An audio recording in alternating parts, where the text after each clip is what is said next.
রব্বিরহামহুমা কামা রব্বায়ানি সগীরা।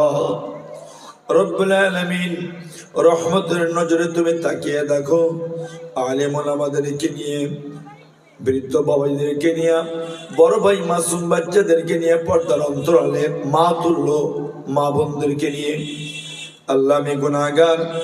Islamic kindergarten উদ্বোধন উপলক্ষ করে হাফেজিয়া মাদ্রাসার আঙ্গিনায় আল্লাহ তোমার বান্দাদেরকে নিয়ে আমি কয়েক মর্তবা দুরূদ শরীফ পড়েছি, যা কিছু আলোচনা করেছি, যা সওয়াব দিয়ে থাকে এই সওয়াবটুকু নবীজির রওজা মুবারকে পৌঁছে দাও।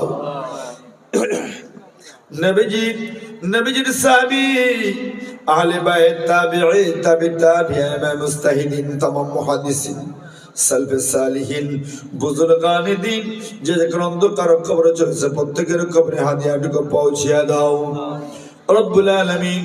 খাস করে জান্নাতুল বাকি, জান্নাতুল মুআল্লা, উহুদের ময়দানে, বদরের ময়দানে, কারবালার প্রান্তরে, ফোরাত নদীর পাশে আপনারা বন্ধুরা যে যেখানে শুয়ে আছেন, মেহেরবানি করে প্রত্যেকের রহমত মুবারকের হাদিয়াটুকু পৌঁছিয়া দাও রব্বুল আলামিন। মেহেরবানি করে এই এলাকার ভিতরে, এই জেলার ভিতরে, এই বাংলার জমিনে যত ওলিয়া পীর মাশায়েখ তোমার মাহবুব বান্দা বান্দারা জিন এবং ইনসানের ভিতর থেকে এই দুনিয়া থেকে চলে গেছে, মেহেরবানি করে সকলের রহমত মুবারকের কবরে হাদিয়াটুকু পৌঁছিয়া দাও।